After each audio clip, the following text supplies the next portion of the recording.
Kannur corporation mayor സ്ഥാനത്തേക്ക് CPIM മത്സരിക്കുമെന്ന് സംസ്ഥാന സെക്രട്ടറി PV കുട്ടൻ കോഴിക്കോട് നിന്നും PV കണ്ണൂരിന്റെ ഇപ്പോഴത്തെ ഇക്വേഷൻ ഏതു തരത്തിലാണ് CPIM മുന്നോട്ട് വയ്ക്കുന്ന അവകാശവാദം ഏതു തരത്തിൽ അത് ഫലവത്താകും എന്നാണ് പ്രതീക്ഷ?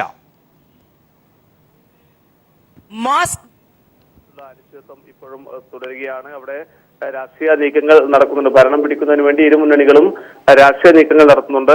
കോൺഗ്രസ് വിമതനായ PK രാഗേഷിന്റെ നിലപാടായിരിക്കും ഇതിൽ വളരെ നിർണായകമാവുക. ആര് പിന്തുണച്ചാലും അതായത് PK രാഗേഷ് പിന്തുണച്ചാൽ ആ പിന്തുണ സ്വീകരിക്കുമെന്ന തരത്തിലേക്ക് അത്തരമൊരു തീരുമാനത്തിലേക്ക് ഇടതുമുന്നണി എത്തിയെന്നാണ് നമുക്ക് അറിയാൻ വേണ്ടി സാധിക്കുന്നത്. എന്നാൽ PK രാഗേഷിനെ സംബന്ധിച്ച നിലപാട് വ്യക്തമാക്കിയിട്ടില്ല. അതേസമയം ഈ തെരഞ്ഞെടുപ്പിന് ശേഷമുള്ള സംഭവ വികാസങ്ങളുമായി ബന്ധപ്പെട്ട് കണ്ണൂർ ജില്ലയിലെ UDF-ൽ വലിയ തർക്കങ്ങൾ ഉടലെടുത്തു വരികയാണ്.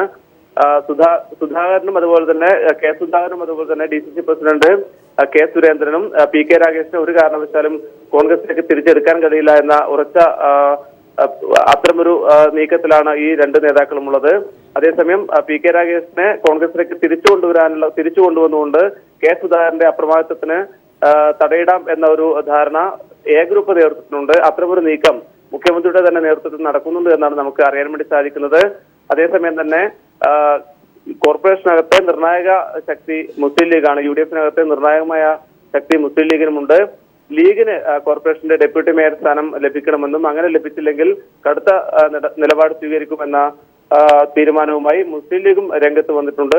ഏതായാലും 1-2 ദിവസത്തിനുള്ളിൽ കണ്ണൂരിലെ ഈ ഒരു അനിശ്ചിതത്വത്തിന് വിരാമമാകുമെന്നാണ് പ്രതീക്ഷിക്കുന്നത്. പ്രദീപ്. PV കുട്ടൻ.